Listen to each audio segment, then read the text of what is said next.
I'm Alexandra Kreis, and you're listening to Outer Travel Inner Journey.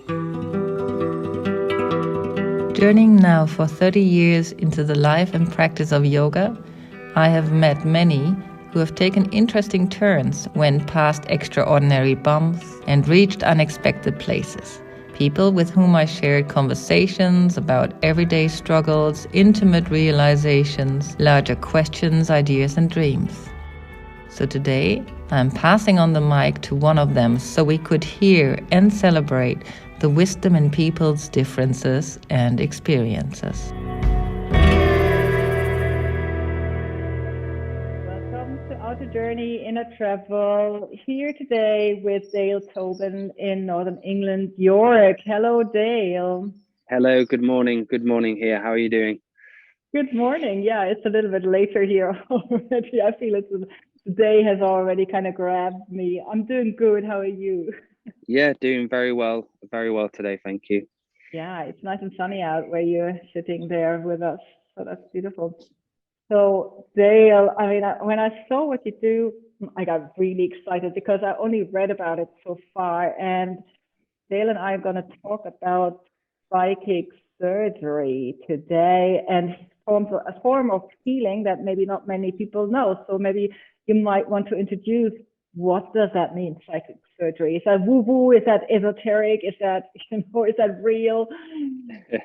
So it's firstly, I'd say from when I first heard about psychic surgery, there are some stories out there, a lot of misinformation about it, what it truly means. From my journey of doing it, psychic surgery is basically holding space for someone and being able to scan their energy field and look into their energy, their aura, their spirit, and take bits out which need to be taken out, or say add in bits of light which need to be added. So each psychic surgery is so different. There's not just one cookie cutter way to do psychic surgery sessions. So it's something I expanded from my own Reiki journey, that I was able to read auras and I was able to perceive colors. So say if you get, usually a being would come and they've got kind of like a blue auric field, that's usually the case. Some beings have different color auras. So I'd be able to scan the auric field through my third eye. And it was a case of me learning more about the body, learning more about the spirit, and how the spirit connects to the dream world as well, and how important our dreams are connected to our body, and how important regularly purging of the body's toxicity, purging of the body's crap. So psychic surgery for me was just, I was able to do the Reiki, but then I was able to see much more through the client. I was able to look through all the auric field, any cords which are attached to people of unforgiveness. That's usually a case which I can pick up with people if they've got unresolved karma with people from their childhood or their past, present, and future. So psychic surgery is just a case of me being able to bring in light generation to the client. Say if I have someone who's got a lot of darkness, got a lot of shadow light around them, I'd be able to produce more light generation and help them remove dense energy from the field and give them more comfortable energy to work with. Yeah, and what is being misunderstood about it? So because you went straight away, there's a lot of stories out there. So what would you try to clear up about it? Let's talk about it right now. So there was a story when I first heard about it. There was some, with everything positive, I do believe there's a lot of sometimes negative things behind it to try and gaslight it a little bit. And there was a story I heard about a man who was something like scamming people and pretending to take stuff out the body, like they'd have a tumor and it'd take them out. And for me, I don't believe that story. It's not I don't follow stories. And if it did happen, it did happen. But my own experience of it is much different. And I believe everyone has a potential to be a psychic surgeon. And we have learning the Reiki skills that you're learning, say the Shokurai, the Daikumo, where you're putting in Reiki symbols to people. This is expanding the awareness of the actual practitioner, so they're able to understand much more of a deeper level of the client and go more into the surgery area where they have to remove stuff, just like Reiki, removing stuff, adding stuff, clearing away stuff. If there's any ghost or dark stuff attached to them, it's about being able to remove that from them as well. So it's nothing bad at all. It's such a beautiful thing because everyone can do it. And for me, it's kind of like, I feel like I've done it in many of my past lives, and it's kind of me coming back into this space of my awareness. Did this happen to you, Dale, yourself? Yes, so in 2012, I had a visitation where I seen my ancestors all around me, and they were showing me different images and different. There was like this board of Egyptian language going up and down, and they were showing me all these different symbols. And from then, I had that awakening process where I realized that I was looking for something, and the thing I was looking for was myself. I was trying to figure out who I was. I was so lost. I was lost in addiction, darkness, all sorts of different things. And I had my first Angelic Reiki session, and from there I got into the energy, and that was it for me. I was like, right, this is where I want to be, because it felt normal, it felt real, it felt truthful. And from there I've expanded, and I've come a long way on my journey. And each day I am doing more inner work on myself, and that's important. So yeah, it was something I got into when I did the Reiki, and I realized there was much more going on. As well as just doing the Reiki symbols, there was much more going on with my aura, my crown chakra, my back, and all different types of stuff. Yeah, and I'm familiar with that story because I think I was trying to remember the book, but I read so many books lately. But I think part of the idea was, when somebody was trying to give credit to psychic surgery, is that we do often only believe what we can see. So if, his idea was, like he would kind of use old organs of chickens or something, to pull something bloody out of the hand. And one of his clients I found so amazing. She was saying, she was healed from such a tumor, and she also saw that there was blood coming out and so on and so forth. And to her, it didn't matter that he was a scam in that way, but she kind of said, it doesn't matter, because to me, it matters what happened to me, after I was kind of completely released of it. So, yeah. and that's it. The feeling for me, what gives me my own truth, is my own story of me healing myself through some dark times, and being able to be balanced and have clients and still be a human. And that was one of the biggest things for me, was waking up to the awakening process, but being grounded and understanding not to get too far in the light, not to get too far in the dark, but trying to be as human as much as possible. And that's where I felt that I needed to ground myself a little bit, because sometimes you can get lost in the light, that all you see is light, and you become a bit of a zealot to your own cause. So I went through that zealotism stage, and I've come out the other side. And for me, what I've helped people with, I've helped many people come from severe sexual abuse, severe attacks, severe anxiety. And I've seen with my own eyes, through the 8 to 10 years of experience of holding space for people, is helping them. It's not me doing the work. Well, I am doing work on them, but it's usually the case that they're finding their own light and finding their own sovereignty again. And I'm just there to help them realize, you can do this, you can heal, and you can have a life where you can enjoy it and you can be happy, and not let paranoia take hold of you anymore, which I've experienced, a lot of people have. So for me, it gives me inspiration, because when I look at the stories I've gone through, I've helped many people, myself included, being here today. And I'm happy with my life. I've got kids. I'm in such a good place. And that's all due down to me giving the intention and effort into myself and doing inner work all the time. And then not just stopping because I'm a healer, always continue. Like lately, the summer solstice has come in, and for me, summer solstice, because there's more light coming in, people's shadows come out to play more. So it's kind of like the sun shining on things, and you see more of the shadow when we're coming into more of the photonic light. So lately, I've been doing loads of inner work on my programming as a kid. And each year there's new stuff. Oh shit, I've got this I need to work on. And I go do that inner work on that. And it's slowly unraveling to make me become more of a greater person in the now. So yeah, you touched upon this. And I mean, I've worked in the healing world so long, and I know all these kind of things, and they become like a concoction. Everybody says the same, they do it with a different method. So to me, it's always more intriguing to go into details, because what do you do to stay connected to the energetic field, right? I mean, a lot of people don't even understand that. They think like Reiki is just somebody, until they feel it, because the hands are hot, so if you're a sensitive person, you might feel that. But what is it that kind of keeps you trusting in that the world is a much bigger playground than some of us might believe at first. So for me, it was about understanding that we are controlled in our reality, and we have restrictions on us. If we have to make money, if we have to work, we have to do this, do that. There's so much restrictions on us. And for me, the healing path has helped me regain myself and understanding that I'm not giving my power away to a government anymore. I appreciate there are some good things, bad things. I don't want to talk about that because I don't go into conspiracy, because all that creates is more polarity, more untrust. And I understand the many layers that are out there, and there are some nasty things. But for me, it's all about the self, doing the self work and going to all parts of yourself where you've lost trust with the world, you've lost trust with the universe. And say, for instance, let's have an example of a child who's been abused.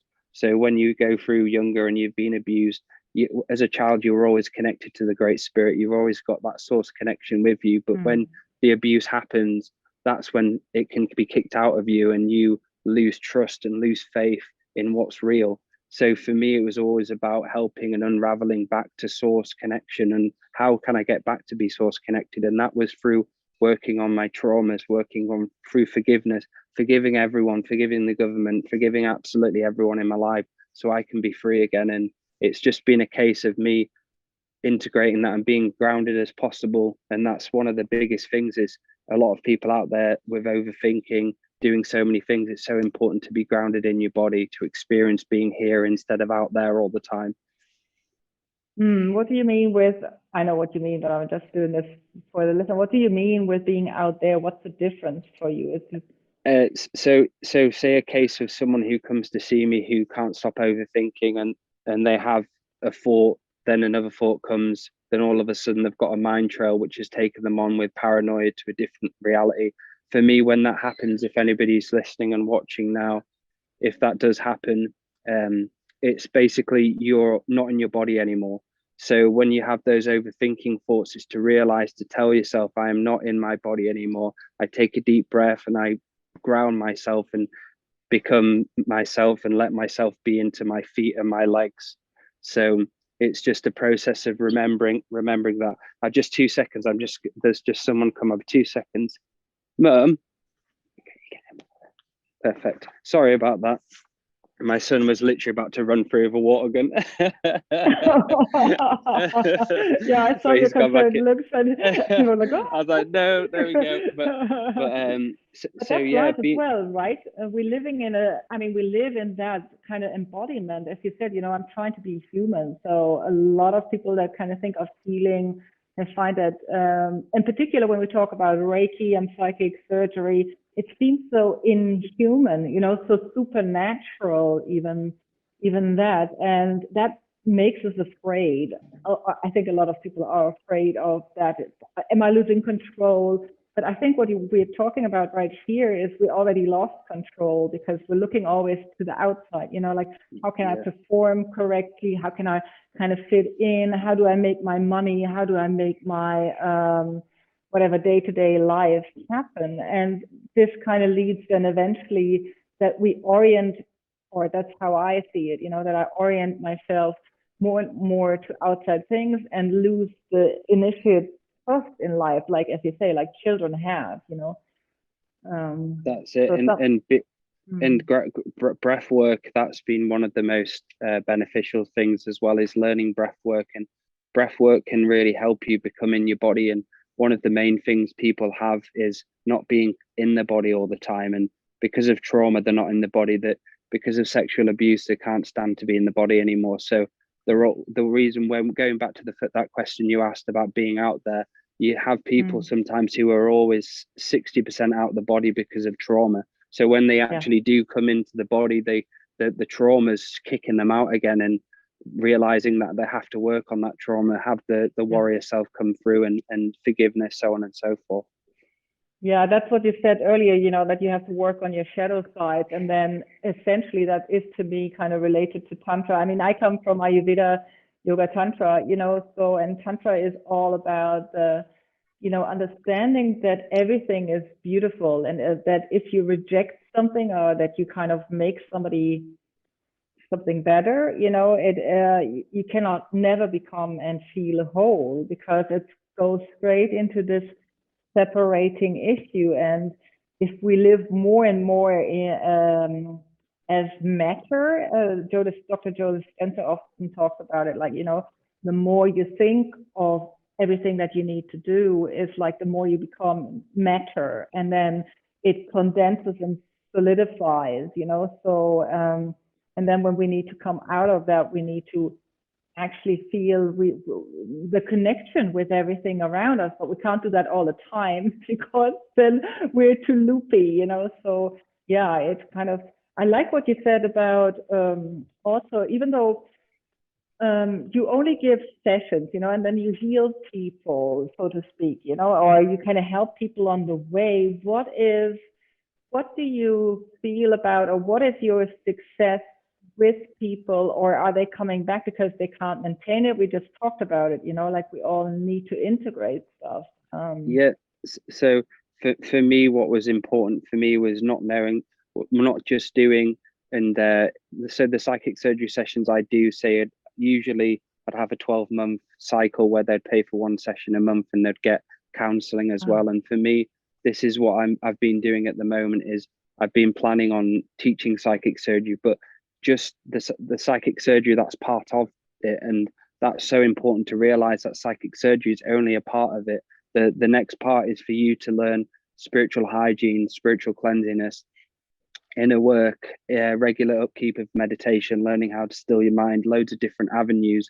So the psychic surgery is just a part of expansion. And I've had some great sessions where people have come and they feel like they've got themselves back through one session. But for me, it's then taking it to the next level and not just coming in to have a quick fix. And say if I come to see you for a session, I don't go with the intention that you are going to fix me, and after this section, that's it, I'm done. It's about understanding that healing. A gentleman called Andrew Bartis, a very good saying, that healing is not an event, it's a process. And a lot of people think healing's an event, but it's a process we have to be doing all the time. And that's my things to help people maintain themselves and how to go forward and plan stuff like, say, contract revocations, invocations, where it's saying out loud with prayer format what you don't want in your life, what you do want in your life. So psychic surgery for me as a practitioner is only a part of what I do, and the whole scale of things is I try and help people have psychic surgery sessions, but maintain their spiritual hygiene and return themselves to sovereignty, which is the big picture.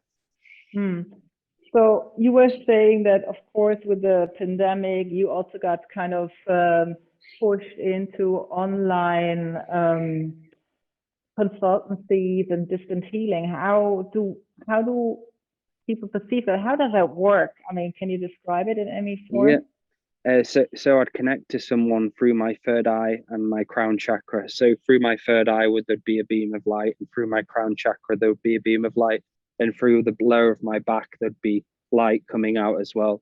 And I'd start off, say at the start of the session, I'd have a white light. So from my base, sacrum and the solar, I install extra light generation throughout my session. So next to my chakras would be a few extra lights, and I'd turn these lights on. And so say like fog lights, just have the image of a fog light. I'd be doing the session and I'd be sending light through my third eye, my crown.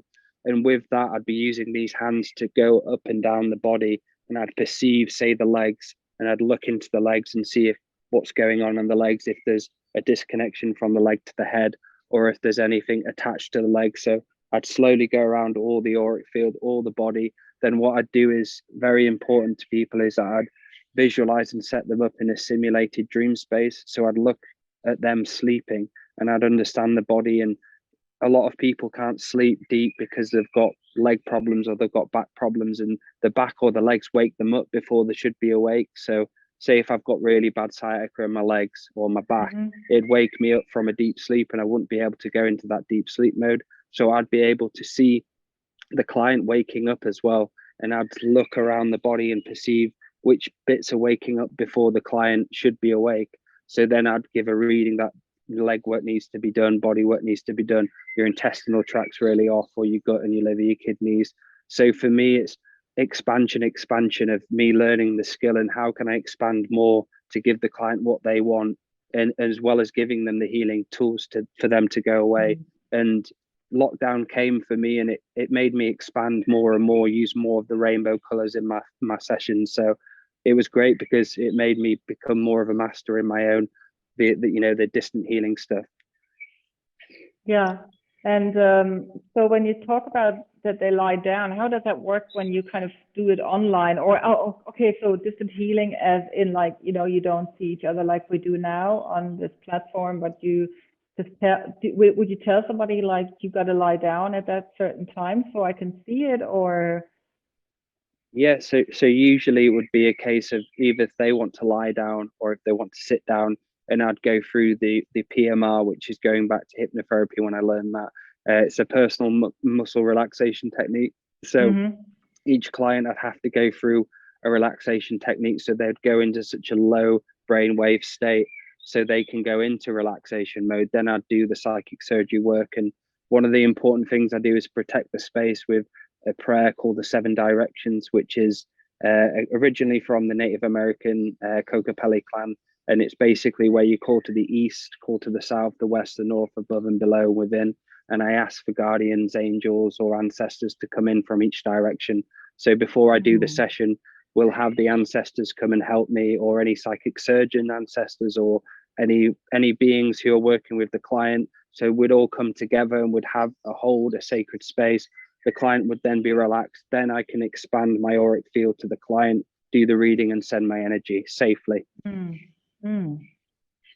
Oh, very super interesting. I loved it. I mean, there's so many ways of helping other people and connecting to you. How did you decide to set up a practice? So I did my Reiki, and I started teaching Reiki. But if I'm being honest with you, I teach Reiki before I was ready to teach Reiki, and I kind of had to. I literally threw in the kitchen sink. I was like, right, I want to learn Reiki, I want to teach it, but I wasn't mentally ready to teach Reiki. I didn't have the capacity to be responsible with my energy, be responsible for my environment, be responsible, and I didn't trust myself at that point. So this is going back to the inner work, and so I started doing the Reiki teaching, and I was just doing left, right, and center. And I got to the point in 2014 where I got really low, and I went through a bit of a nasty stage for like 4 months of just, what is this? I can't deal with this. And it was all to do with my inner traumas. And the universe was telling me, you need to fix these need to be resolved. And I finally got the message, and I said, right, this is a process I have to upkeep, regularly clean myself out, regularly detach from my clients, because that was a big thing, detaching from the clients. And this is one of the things which I want to help other practitioners out there, is I do ceremonies and rituals where I disconnect from all my clients. So I'm not thinking about them at all anymore. I'm not dreaming with them, and they're taking any of my energy from the unseen world. And that was a big thing for me, disconnecting from clients, not thinking after the session, I hope I've healed them, I hope they've had a great time, blah, blah, blah. Is holding the space in a neutral environment, sharing my light with them, giving them my intention for what they've paid for that hour or hour and a half, so on and so forth, and disconnecting from that. And I couldn't do that. I had kids as well, and it just crashed on me until I figured out a system where I had to do inner work, had to do revocations, had to do say hyperbaric chambers or flotation tanks, colonics, all those type of stuff, which has helped me grow. Yeah, I think when I hear you saying that, what I'm hearing you say is that, when we touch upon the healing path, a lot of us get ignited, and they get kind of, you're being pulled out of all these demands, make money, have a career, be somebody. And you see the beauty of that world. And at the same time, we don't trust it. I see this so much in yoga, or in Ayurveda, a lot of people, they get to know yoga, and before they know it, they want to teach it, or they want to teach Ayurveda, and little experience they have, and a lot of, like, it becomes a whole total kind of easy frame to the science of, and of course, also the depth of the healing path. But I do understand, because in some of our programming is then, okay, yeah, I love this, so I better do something with it. You know, like it needs to give me money as well now. You know? and Yeah. the zealot side of me, which thought the universe was just going to give me all the clients and I could be this Reiki teacher and I'd have clients left, right, and center. I got a big slap in the face. Was just, no, you need marketing skills. You need to be grounded. You need to do this and be a human as well. And that's the journey of not being just spiritual. Yeah. I am a human. I am a three-dimensional human as well as this infinite human. I have to Yes. be here experiencing this reality to keep me grounded and keep me sane, so I don't go far off in the light where I lose a lot of people lose touch with the families, don't speak to the families Yeah. anymore because their Yeah. ego gets in the way of them. They stop Yeah. eating protein. They start all of these spiritual sicknesses come into play, and I've been through those, and I've obviously learned how to maintain myself to be happy. Yeah, and this is a really timely conversation. Thank you for all that. You know, you mentioning the marketing and all that, and I know that, for example, I come from ancient. Your wisdom is as ancient as mine, but mine is, you know, like, okay, there is this whole idea of yoga and how they move, and a lot of these spiritual paths, they come with a whole guidebook, like a Bible. You know, you should not ask for money, you should not do this, you should ask for donations, and it's so arbitrary in what we're trying to do in this world. We cannot use a language that nobody understands, you know, and expect to be again back in the times when people walked up the mountain to see the holy man. We have evolved, you know, and so Yeah. that's what I'm hearing you saying. You know, a lot of us, we need to learn to evolve with that, with how, what do I give, and to really be clear in what do I give, not I can give everything. So I heard you say that as well. You know, like, Yeah. I'm going to give this, and this is how I deal with it. And I like that with the detachment as well, that idea of detaching from the clients. Yeah. And giving the core energy as well. There's a big part which is so your core energy. A lot of people say if you want to heal someone and you want to heal them so bad, you give them a bit of your core energy, and a lot of practitioners do that. And it's about maintaining and realizing you've got to maintain your own energy, look after, like you say, reserve it so you're not giving all the time. There's an equal balance going on. And Yeah. for me was learning about not to give my core energy to my clients, and if you can't help them or can't do it, just come to the realization that that's the way it's meant to be, and don't give any more effort, energy, and put all your core energy in there, because you're just going to get burnt out and not have the energy for the rest of the week. So it's about maintaining and giving someone energy, giving them space, but in the heart, but not overdoing it, and that's when you can get a bit slippery down there. That's part of addiction as well. You know, I was just thinking about that. You said you came from addiction, and we haven't really touched upon that, and that's up to you whether you want to. But I feel like when people come into the healing path, they come also into an addictive part. I am somebody who's worthy, and you know, I want to see that. You mentioned this little sentence there about, like, you know, oh, did they get what I needed? You know, are they healed now? Was I the source of that? Or, oh no, I surrendered that. But it's an addiction, isn't it, in itself, almost, like when you get attached to the results. And that's the biggest part of learning on the spiritual path, you know, like everything is, you know. So, Definitely.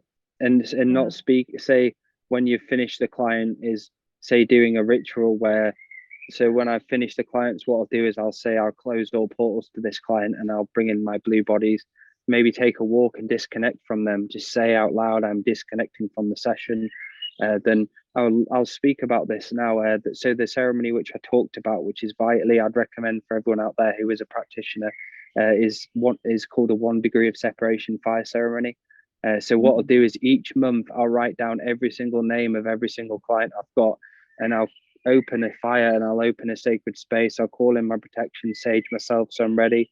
And what I'll do is I'll get each and every client's name and I'll say out loud, in this present moment, I declare my 1 degree of separation from, say, Tom, Roger.